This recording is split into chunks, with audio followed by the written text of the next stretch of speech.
So students, what makes you a good leader? Well, if you want to be a leader, then how you can be a good leader? What you have to work on to be a good leader? Again, what I told you, we want to be a good leader. Everyone wants to be a good leader, though maybe they have a limited area or jurisdiction to lead, but they have that innate desire to lead. So what makes you a good leader? Is there any path defined, or is there any way by following that path or the ways, or getting those spirits or the fact that you can be a leader? Is there any way? Well, let me make this question more simple. Think about anyone among your friends who can be a leader. You must be having maybe 3, 4, or 5 friends in your ambit. So anyone, just figure out one of your friends who can be a good leader. Okay. So finally, you got a person who can be a leader. Now my question is, why you think that particular person can be a leader? What unique he has? Maybe, maybe he is intelligent among others, among all of your friends. Maybe he's creative. Maybe he's quite cooperative. Maybe he is outspoken. Maybe he got very good communication skills. Maybe he's available every time whenever you are in a need of the person, of a friend. Well, students, you can follow the same model about anyone whom you think is a good leader. You can think about the leaders in our society, in this contemporary environment, or even about the leaders in our history, or maybe you can think about the leaders in corporate world. In both cases, basically, there are few concepts in common, and we're gonna discuss all those concepts. What do you think? The person can be a leader, or you can be a leader, because if you are confident, if you have the patience, if you have the emotional stability, the most important is if you have the empathy, right? And if you have the loyalty with whatever the resolve you have in your mind. So all these are basically the characteristics. So students, now we come over to the second topic by defining the leadership, and how leaders are different from the manager. Now we are at a stage where we can discuss different theories and models, and how the concept of the leadership is evolved. Again, students, people want to be a leader, and people literally expect a good leader where they are in their society, in their country, in their city, in their offices, and maybe in their businesses. So the question is, who can be, or who can manage this position very well? So basically, that is the idea behind everything. Now, the first and foremost theory was the trade theory. What we have discussed, like what I told you, leader is innovative, he's creative, he's confident, he is quite sensitive, he got that social skills, and he's quite team oriented, he's visionary, so these are basically a kind of the traits of the characteristics. If you're gonna find these kind of traits somewhere, it means the person is leader. That what was the initial thought about the leadership. What makes a great leader? Basically it's all about the trade. Initially, during 1950s and early on, People had a strong belief there are specific traits, and those who got those traits, they can be a good leader. And now you can see, even you have a conviction or you have some kind of belief, if uh, you have those traits, if someone has those traits, they can be a, they can be a leader. So students, this is how the debate about leaders are born or leaders are made was started. If you are the proponent of the trade leadership model, then it means you are following the paradigm about the leaders are born. If you are born with those traits, then you can be a leader, or otherwise you don't have any chance to be a leader. You can't emerge as a leader, you can't be an effective leader.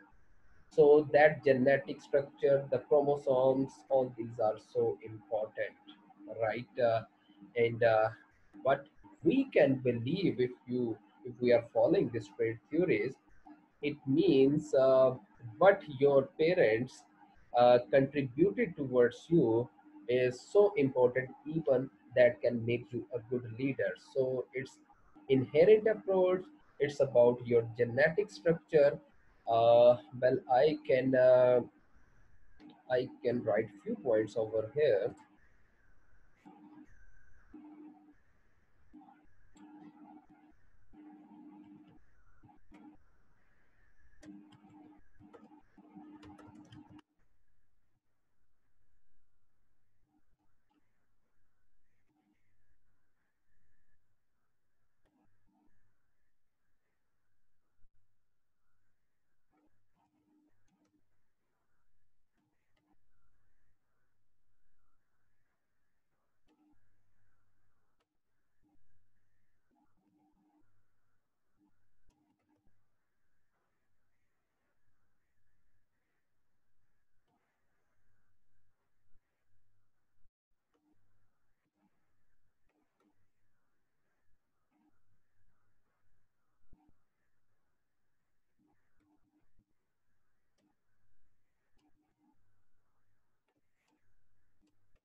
Traits are further divided into two parts: the personality attributes or the abilities. Personality attributes are the attributes what you have at a, what you can observe or what you can feel about yourself. And that feeling about yourself, whatever they are going to have the lasting impact. Maybe if you are bold, if you are confident, if you are outspoken at your 5 or 7 years of age, then you are going to be confident at 40 or 50 years of the age, because the personality attributes are those characteristics which are going to have the lasting impact. And these are the enduring characteristics which affect your behavior. All right. So if you have the patience, or if you are bold, or if you are risk taker, if you are comfortable in social environment, or maybe some people like to be in isolation, they can mold this tendency to some extent, but they cannot get rid of it.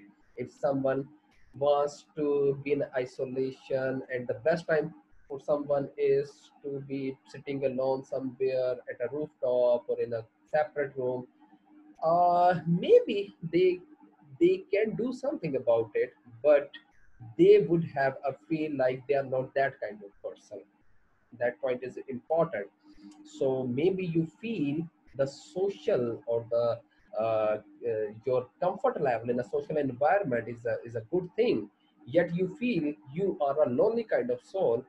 You can do something, but there would be something sparking in you. You are not that kind of person, right? That's what, you can see some people are quite humorous in nature, and that is given in their personality, and that is the part of their personality attribute. So The point is, if they are good in humor, you literally can't make any person a quite humorous person, right? So that comes under the umbrella of the ability. Maybe you are quite agile in nature. By birth you are quite agile, so do you believe you can make everyone up to that agility? No, it's difficult. So it's about your muscular strength. So what you got initially is that's what the dilemma we have. But there is one Shoaib Akhtar, or otherwise, if we could do on your ability, then you could find plenty of Shoaib Akhtar in across the world. But that was the inherent tendency. So ability means what you can do initially. Maybe you got very good analytical skill. You are analytically very strong, right? So maybe that comes in the ability quadrant. So sense of humor, some people they can say something in a very lighter mode, and people like it. Maybe you can be good at that skill, but if you are not, if you unluckily if you don't get a good sense of humor, but you are helpless, you cannot develop your sense of humor. You can make some increment enhancement, but you can't be like Muin Akhtar or Umar Sharif, because that is something God gifted kind of quality, and we call it the ability. The other side, what I told you, is the personality attributes, right? So, ability means your abilities, your psychological or cognitive ability, emotional ability, or the physical ability. So, what you have, the other side is the other traits like risk taking, or maybe some people have negative traits, and it's literally quite difficult to come out of that negativity. Anyways, the trait approach is all about the traits a person has, or if he has that trait, he can be a good leader. People had a belief on it. So, students, again, what I'm going to reiterate: if someone is following the trait approach, then it means a leader is born, and you can't make anyone as a leader. Uh, the idea is quite convincing, but there are some issues with this idea. And the first and the foremost issue is, when people had this kind of belief, then they started identifying the traits what are common in the among the leaders. And finally, it was quite interesting. And finally, what they observed, well, theories that consider personality, social, physical, and intellectual traits to differentiate leaders from the non-leaders. So it's about the traits. And leadership is inherent, so we must identify the leader based on his or her traits. When it's about the inherent traits, then it means people started identifying the leaders. Well, let's say if I am a researcher and I'm going to figure out the trait common among the leaders, then first I have to identify the leaders. Okay, what I'm going to do, I'm going to identify the leaders 5, 7, or 10. What I feel in my eyes, they are the leaders. Then I'm going to highlight the traits they have.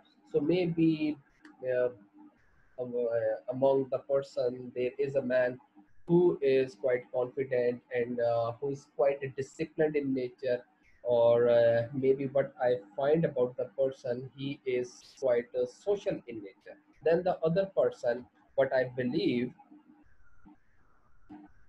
he is quite sincere, loyal to his fellow members. He's quite empathetic kind of person. Then the other person, what I feel about him, he is quite passionate about what he's doing. He's quite dedicated. He's quite consistent. Or what I find, maybe the person is quite human in nature. So, my point is, if I'm going to highlight the traits individual has to be a good leader, then I have to first identify the leaders, then the traits they have.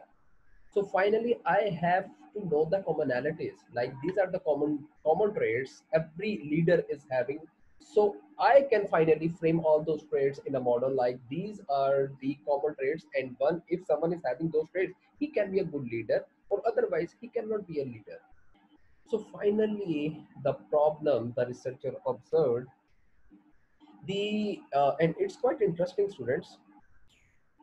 The five traits were not common among the four leaders, and that was literally a very big backlash.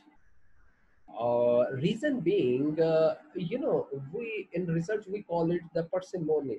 The model should be parsimonious, and it means like if I'm the manager and if I'm facing any issue, if you're gonna tell me like you have to work on this five or seven factors, so finally I'm going to be confused. I'm not going to work on any of the factor, because when I have to work on so many solutions, so it means that research has nothing to do with my problem.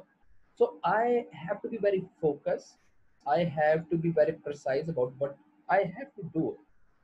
For example, let's say if as a manager you are facing a challenge of the employee turnover, and the turnover is quite consistent, right after a day or day after tomorrow people are leaving your organization. So by consultation or by research, what you got, you should work on the compensation, you should work on the leadership, you should work on the performance management, you should also work on the environment. So if I'm coming up with so many factors, so how come I can work on any of the factors? So finally, you are basically giving me a very confusing approach, not a solution. It's itself is a problem. So in trade approach, if you're gonna highlight so many factors, then obviously that outcome or that approach is a problem by itself. So finally, well, you know what the book, what the books or the literature is saying. All the adjectives, the good attributes are vested with the leadership quality. And here I have a list for you. Well, according to the researches, uh, well, all these factors, they are somewhere in a leader, right? Leaders are adaptable, adventurous, affable, affectionate, agreeable, ambitious, amicable. So, students, well, do you believe one can have all these factors or one can have all these traits? Obviously not. So if you're gonna highlight maybe two, three, or five, the common facets or the common traits, then I can believe, yeah, these are the common. Or if I can find these traits among my students, some of my students, then I can work on them, and just to make them a leader by giving them some more assignments, and finally they should be inducted in an organization to charge their leadership role. But well, it's literally a quite ridiculous approach. Now I have a complete bulge of the traits, and I literally can't work on it, right? When I have to work on so many things, or when these are all the traits of the leader, so finally we are coming up with a very confusing approach, and that was the basically the biggest criticism on this trait approach. Anyways, it's not about trait approach and in itself. Then there was the time of the big five factor, and big five factor is quite common in organizational behavior in management literature. Basically, it's a big five model, and that big five model is about like the five personality shades one can have. Like you have to judge a person on the five shades. We also call them the ocean. Like big five factor, the five factors or five traits are uh, O means openness to experience, C conscientiousness, E extroversion, A agreeableness, and N neuroticism, which is also the indication of the emotional stability. So students, thanks to this big five factor, and finally, what we got.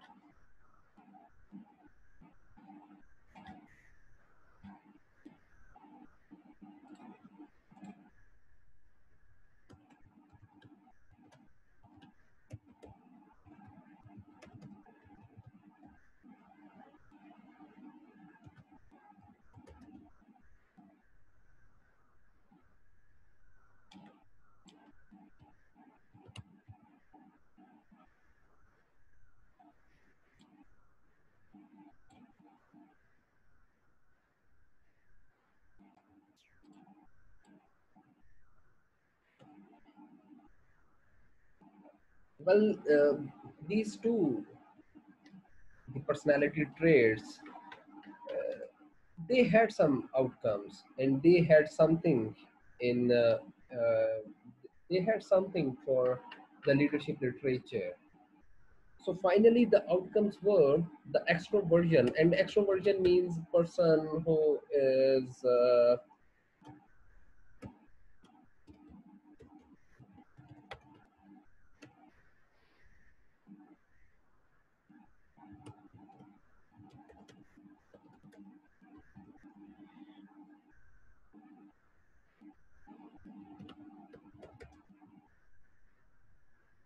basically extroversion is the person who is quite comfortable in a social environment, and they have acute social skill. Social skill, I mean, they are very good in social perception.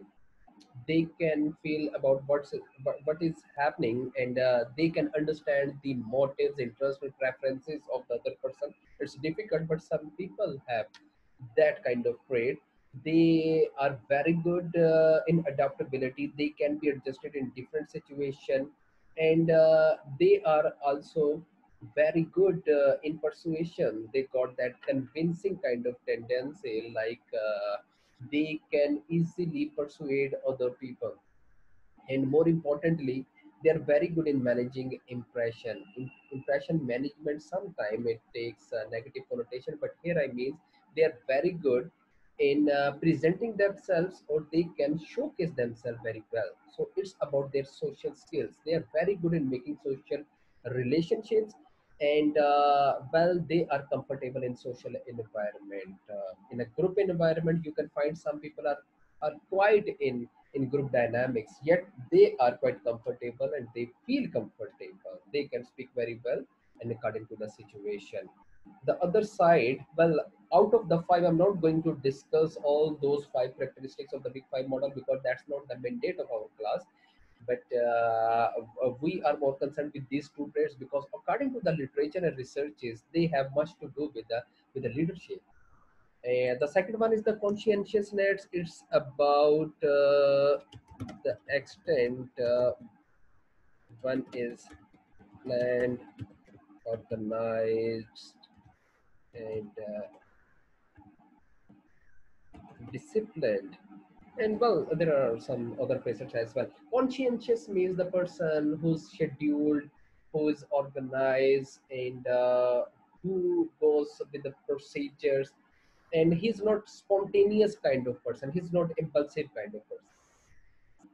Well, but I told you, extroversion and the conscientiousness, these are the two traits which are quite good for the leader. Extroversion, okay, then people got a very interesting finding. And one is about the extroversion. Uh, it is about then, the researchers and or the experts, they realize leadership is not all about the leader effectiveness or the performance of the leader. Even leadership is all about it's even about the leader emergence. Like if you have to study leadership, then you have to study two parts. One is the leader effectiveness and the leader emergence. It's also important, it's equally important for a leader to emerge as a leader. You can see, at least I have a belief among my students, so many have the qualities, the tendency, they can be a very good leader, but the problem is they are not going to emerge as a leader. A leader also emerge as a leader, that is because he is going to do anything out of his skin, he's going to take risk, even the risk is going to harm his life, right? So he's a risk taker kind of person, and he's not going to be afraid of anything. So the point is, now, leader emergence and leader effectiveness. Students, keep in mind, for leader emergence, that social skill or the extroversion is very important. So if you're a high on extroversion, you gonna emerge as a leader. So people who are comfortable with social, again, it's all about your comfort level in a social environment. If you are a lonely kind of person, it is going to be very difficult to emerge. Maybe you are quite creative, maybe you have an idea to change the world, but because of that skill, you are going to spend time in an isolation. The other side is conscientiousness. Conscientiousness means the programmed, disciplined, organized, doing things in a very patterned way, in a programmed way. Uh, so, if you want to be an effective leader, if you want your performance to be high as a leader, you have to work on the conscientiousness. So, the person who is quite organized, so he can perform well. So, these two traits are common, and people have consensus over them. Well, if you got to have these two qualities to be a good leader, that's for sure. The last one, there is another. Well, it's not part of that. I would say the big five model. There is the element of the emotional stability, but if you go through the definition of the emotional stability or the neuroticism, then there is a partial portion of the emotional intelligence. But what the literature about leadership says, it's about the emotional intelligence.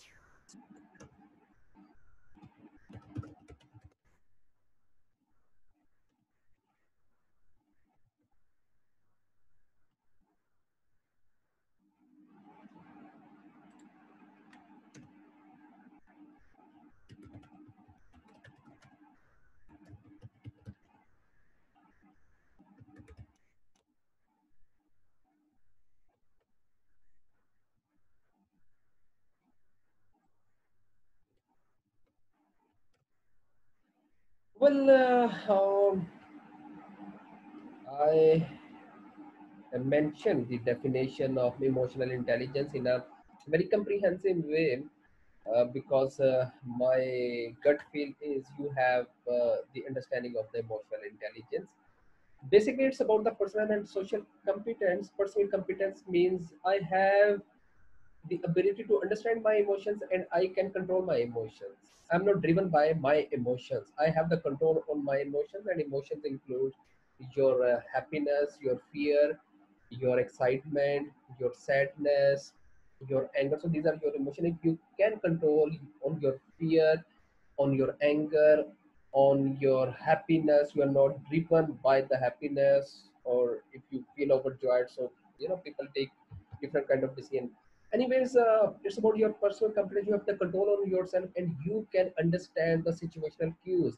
You can understand the emotions of others, as well as if you are good enough to manage that quality is so important, because people, I would say majority of people lack on this capacity capability.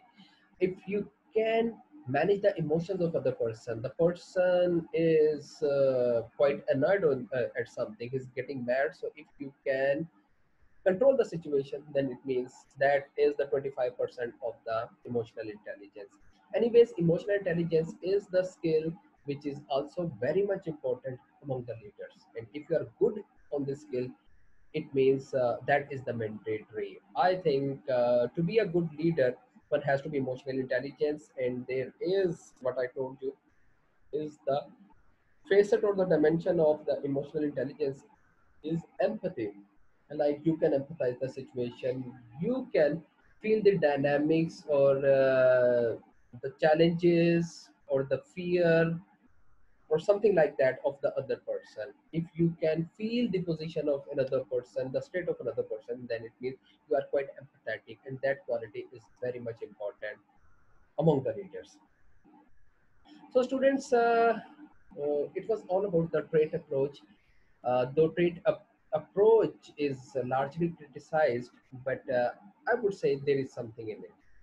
You cannot deny the significance of the traits one has if you want to be. And I believe there are still, I believe there are some traits which are, I would say, indispensable among the leaders, and these are a good communication. The leader should be quite expressive, he should be confident, he should be bold enough, and he should be resilient enough. Resilience, bouncing back in an adverse situation.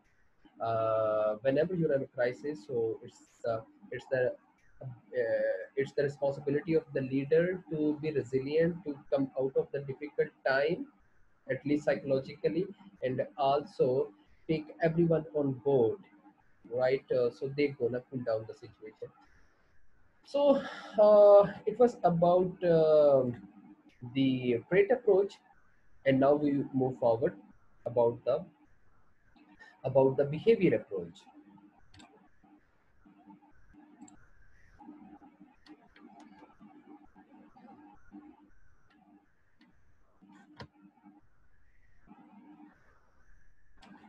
All right, students, here we have the behavior approach or behavior theories of the leadership. What about these behavior theories? Theories proposing that specific behaviors differentiate leaders from the non-leaders. All right, so it's about the behavior. Leadership is a skill set and can be taught to anyone. So we must identify the proper behaviors to teach potential leaders. Well, it's quite interesting. Basically, if it's not about the trade, then it's about the behavior.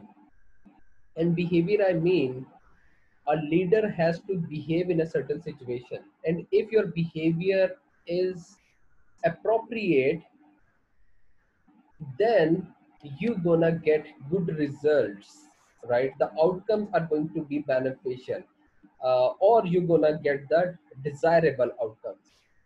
Uh, Maybe you're gonna say it's about more like a performing kind of approach, but the idea is there are some specific set of behaviors, and if you're gonna learn those behaviors, it means you can be a good leader, right? So precisely the idea is leaders are not born, they can be made. You can train people to be a good leader. It's about a skill set. So what we have over here, it's about a skill set. And by learning those skill sets, you can be a leader. And it's about leaders can be developed, they can be made. So students, we have another very interesting story about this behavior approach. During 1940s to 1960s, there were so many researches going on about leadership approach. And interesting fact about behavior studies, um, and that was, you see, initially when they started looking at the behavior. So well, there were different studies were going on in different regions, different parts of the world. But we got two famous studies from the Michigan school as well as from the Ohio school. And well, both studies they started with by labeling roughly thousands of the behaviors of the leader, like the leader is doing such kind of things in a given situation, and finally they're observing that kind of outcomes. Luckily, they squeeze the entire behaviors into two common behaviors, like when you are conducting a research in a qualitative way, then we come up with what we call the basic labeling, or in a research sense, we call it the coding. And the initial coding or labeling is actually you just highlight what is appropriate or what is popping up, and whatever is flashed uh, in what they were doing. So it was about the behavior. So finally, based on that initial coding or labeling, they pragmatically observed these were squeezed into two major behaviors, and what they categorized those behaviors into: initiating structure and the consideration. I am talking about the Ohio School of Business, and they figured out basically out of thousand, and they converged into two major behaviors. One was the initiating structure, and second was the consideration. And the interesting fact, what I told you, there was another study going on in a Michigan school, and they observed the same kind of happenings. And finally, obviously, because these studies were separated, and that's what the beauty we have in the scientific way of conducting research or in scientific investigation. If you are following all the protocols, all the standards, then you are going to come up with the same conclusion. And that's what they observed. The Ohio school and the Michigan school, their conclusion was the same, but because of that separation, they named it differently. So in Ohio school, they said it's about the initiating structure and consideration. These are the two behavior style of the leadership, but the leaders are exercising. The other side, the Michigan school, so roughly the operationalization was same, but they named it as a employee oriented and production oriented manager or the leader. So starting with the Ohio school, I'm going to write something about the Ohio school.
So students, it's a kind of the leadership behavior, but the leader used to exercise, and they called it the initiating structure leadership. And what initiating structure leaders are doing, they are going to clarify their own role as well as the role or the duties or the responsibility of the followers. Followers means the employees. And secondly, they have a stated goals, like these are the goals and you have to achieve these goals. Basically it's a combination of the goal, the relationship, and as well as the task. What you have to do, what you are doing are finally end on what, and what kind of relationship you're gonna have. So it's going to be a bureaucratic kind of relationship, a leader, the manager, then the sub leader, and finally it's about the followers. So it's a kind of the a task oriented kind of the leadership. And the second behavior what they observed was, it was the consideration. And consideration is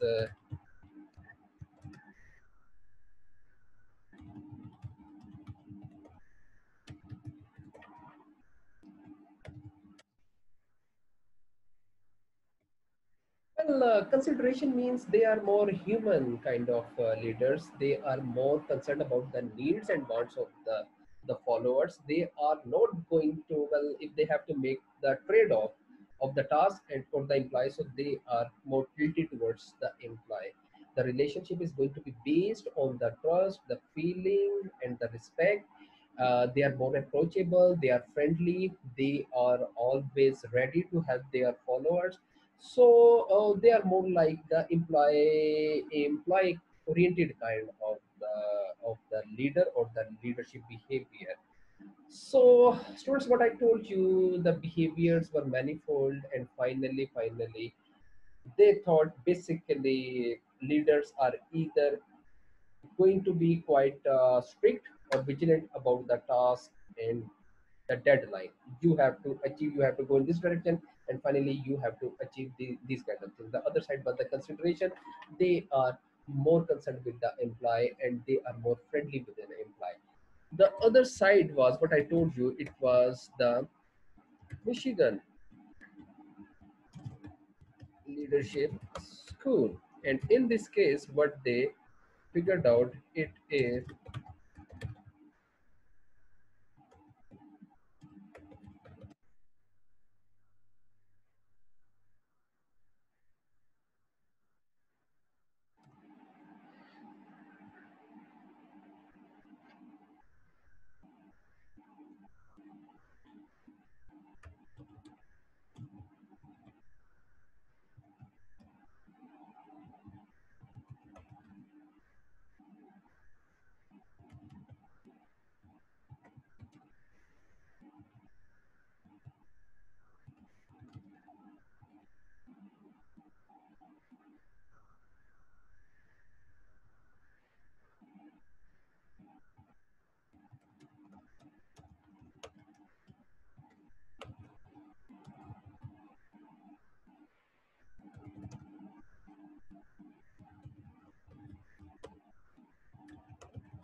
all right, students, here we got two types of the leadership, employee oriented and the production oriented. Now, the employee oriented, again, the words are different, but they sound the same. Production oriented are kind of the considering kind of leadership, but the Ohio observed. And employee oriented, they were more vigilant, they were more conscious about the employees of the followers need, and they were what I told you, more friendly, more approachable, and they are like the part of the team. Well, the other side was the production oriented, but I initially said they were the task oriented or the job oriented kind of the leaders. They are more concerned with meeting deadlines, the technical aspects of the job, the deadline, the standard of performance, the consistent performance level, and the consistent working, the goals, then the sub goals, and the daily objectives, what you have to do. Basically, it was all about the task and employee oriented kind of the leadership, and that's literally quite interesting, at least for me, because they were separated, and finally the conclusion was same, that it means there was something in it, and we can have a confidence or the reliance on this approach. So students, well, it's about the leadership, the behavior kind of leadership. Uh, but well, what you think? Well, I'm going to name it as a employee oriented and the task oriented. So finally, what I told you, if you are behaving in this way, then there is going to be an outcome. And if you are behaving the other way, then there is going to be the outcome. So what you guess, what can be the consequence or the outcome if someone is quite employee oriented? And what if someone is the task oriented? My point is, if you're working as a manager and if you are going to emphasize on the task, so what can be the final outcome? And if you are emphasizing on your employer and employee needs, then what can be the outcome? Well, for sure, if you are more task oriented, then the outcome is going to be the goal achievement, the performance of the department, performance of the organization. Because what I have done pragmatically, I have defined the objectives, what we are going to achieve. This is your performance level which I expect every day, every week. And I'm also going to guide you. Well, finally, your performance, the performance of the department is going to be high. So for me, the takeout is, by opting this style, by opting the task-oriented leadership style, I'm going to meet the deadlines. I'm going to achieve my goals, my own goals, the departmental goals. The other side, if I'm going to be considering or the employee-oriented, then maybe I am going to compromise the performance of the goal of the organization, but I am going to enjoy the follower or the employee satisfaction. They would have a lot of feelings about me. They would be quite satisfied with my performance, with my leadership skills, maybe because I'm too much good with them. So students, X is heading towards. I can simply write it as it's about.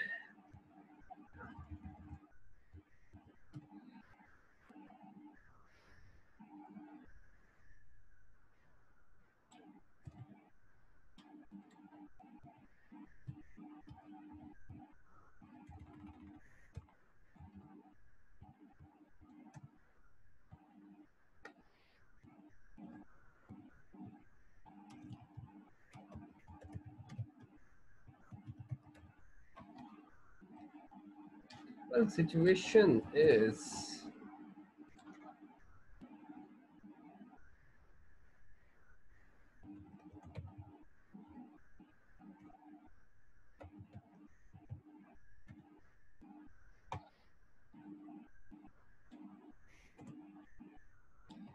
so students, here we got an equation.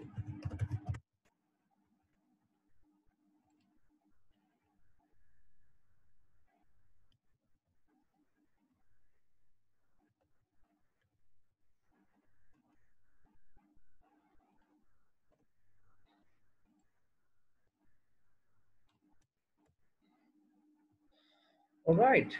So finally, we are at at a conclusion. I have a choice. I have the choice to make. If I want to enjoy the satisfaction and loyalty or the good feel of my employee, then I have to behave like an employee oriented kind of. I have to think about their needs. I have to cater their needs. I have to be very good with them. While the other side is, I'm going to emphasize on the technical aspects, then it means I'm going to enjoy the performance of the organization. So these are basically the conclusion. These are the takeout of this the behavior approach. But for behavior approach, for sure, you can learn those behavior. These are the learned behavior one can easily learn. Like well, you can easily, if you want to be a good engineer, like the manager in the engineering field, so then you have to first to be very good about the technical aspects. You should know the engineering. Secondly, you should also get some man management skills, because you have to assign the task, the work breakdown structure, as well as the deadline when that activity gonna end. But finally, precisely, you can. This is how you can achieve your monthly or the biannually or the yearly objective. The other side is try to be conscious of and what kind of need implies they have in their mind. The need is of a good compensation, but that cannot be up to certain limits, and they need advancement. They need to have a good balance between the social and the work life, etc. So there are a lot of things, and as a leader, one has to be very good about that. Doing emphasizing on B, you're gonna enjoy employee satisfaction. Emphasizing on A, you're gonna enjoy the performance. So that's the end of the behavior report. Now, students, there is another dilemma, and here I have a question. What I told you, do you really believe if I'm going to work on the task oriented kind of leadership style, then every time performance is gonna high? And if I am going to take care all the needs of the employees, do you believe they are going to be satisfied with me? Maybe not. So here we got another big question. So what else we can do? What we have to do to control all these things? Basically, now we come over to the contingency approach, and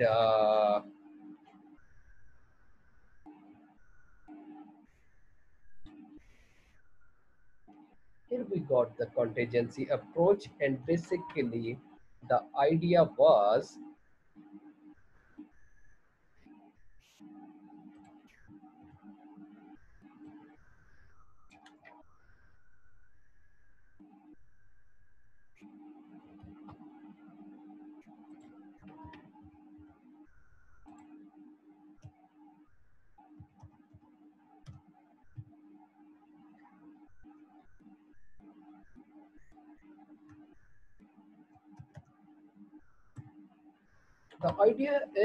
about the z factor, and z factor, I mean, so students, the idea is a z factor, and that z factor,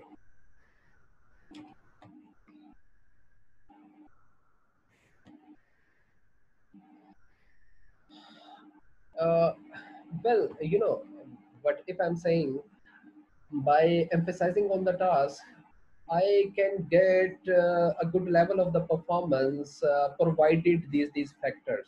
So provided means there is a situation, there is a context when this relationship gonna true. So that context of the situation is the z factor. So doing that, provided that means there are the contingency or the environmental factors. So equations are going to hold true in specific situation. They are not going to be true in all and other cases. That is the point in the contingency approach. So basically, we have to explore these z factor, like in what environment or what are the factors which are, if constant, then this equation is going to work best. So that z factor actually was the initiation of the contingency theory, and we're gonna discuss the contingency theory now in a detail.